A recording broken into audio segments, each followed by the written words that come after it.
Caliphates of Jordan. Hi, this is Julie Jules, Cruise Companion. Today, in collaboration with Wheels Over Jordan, I'd like to explain to you what my thoughts were when I first went to Jordan. Jordan is in the crossroads of the Middle East, coming out of Africa into Europe. I first went to Jordan to see Petra. I went via boat in 2017 and entered into the port of Aqaba. And since then, I've been back 5 more times, flying in to the Queen Alia Airport in Amman into the north. Learning about the history of Jordan, the historical periods in Jordan are described by the ruling groups of the time, and that depends if they originated as a caliphate or a sultanate. I got confused with all the information that people were saying to me. They were describing Fatimids, Ayyubids, Umayyads, Abbasids, Mamluks and Ottomans. I didn't know what it meant. I knew that a caliphate was a semi-religious political system and that a caliph was the Islamic spiritual leader who claimed succession from Muhammad, and that a sultanate was a dynasty of sultans that had authority over a region. So I asked my friend Sarah, what is all this about caliphates and sultanates? She said some were ecclesiastical, religious, or some were non-denominational, not religious. They weren't actually linear. Some of them did overlap. All were characterized by regional struggles. She explained to me that the Rashidun Caliphate were the first 4 caliphs: Abu Bakr, Umar ibn al-Khattab, Uthman ibn Affan, Ali ibn Abu Talib. Ibn means son of, so it would mean Uthman, son of Affan. It's important to remember these names as they will come up later. Umayyads reigned for the next 89 years, and they had 15 caliphs, including Marwan I, first cousin of Uthman ibn Affan, and Umar ibn Abd al-Aziz, the great-grandson of Umar ibn al-Khattab, those names that I mentioned earlier. A significant milestone in the Umayyad Caliphate was Abd al-Malik's building of the Dome of the Rock in Jerusalem, al-Quds, in 691. Then along came the Abbasids, and they ruled twice over hundreds of years. The first caliphate had 39 caliphs, including al-Mansur, son of Muhammad ibn Ali ibn Abdallah.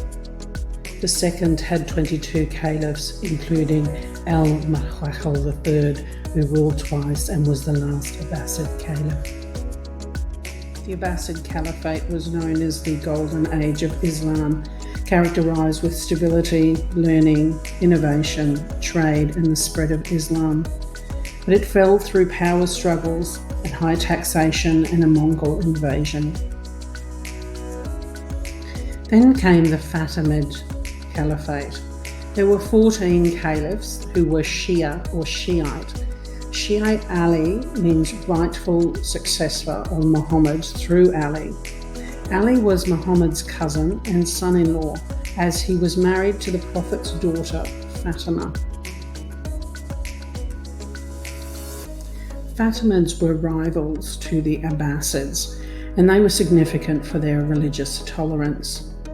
They declined with the arrival of Salahuddin and the Ayyubid invasion. Along came another Umayyad Caliphate. This time there were 11 caliphs, including Abd al-Rahman III, a descendant of Hashim ibn Abu al-Malik, who built al-Quds, and Hashman III, the grandson of Abd al-Rahman III.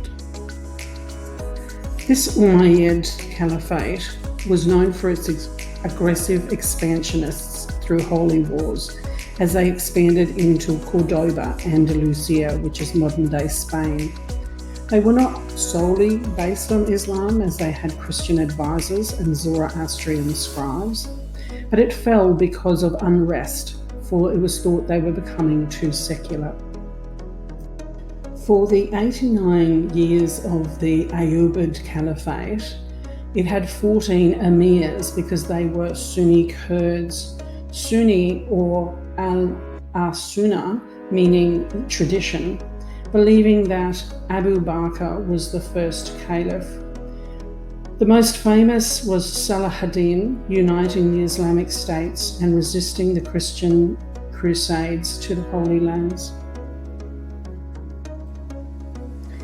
Then came the Mamluk sultanates over the next few hundred years, and I will get some of these names wrong.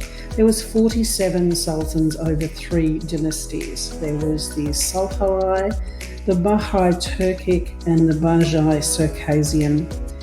The 34th sultan during this period was al-Musata in Bila, who was a Mamluk Abbasid caliph. The next few hundred years, Jordan was ruled by the Ottoman Turks. There were over 26 sultans over many dynasties, but the important part for Jordanian history is the fall of the Ottoman Empire after the Great Arab Revolt of 1916 to 1918, led by Sharif Hussein ibn Ali's sons Abdullah and Faisal. After the fall of the Ottoman Empire, Jordan became a British protectorate, and that has led to the current Hashemite Kingdom of Jordan. So that's what I've learned about Jordan over the last couple of years visiting. So this is Julie, Jules Cruise Companion. Follow me on social media. You can purchase my book, Handy Cruise Companion, on Amazon. And Wheels Over Jordan will be excited to welcome you to Jordan once the restrictions on travel have finished.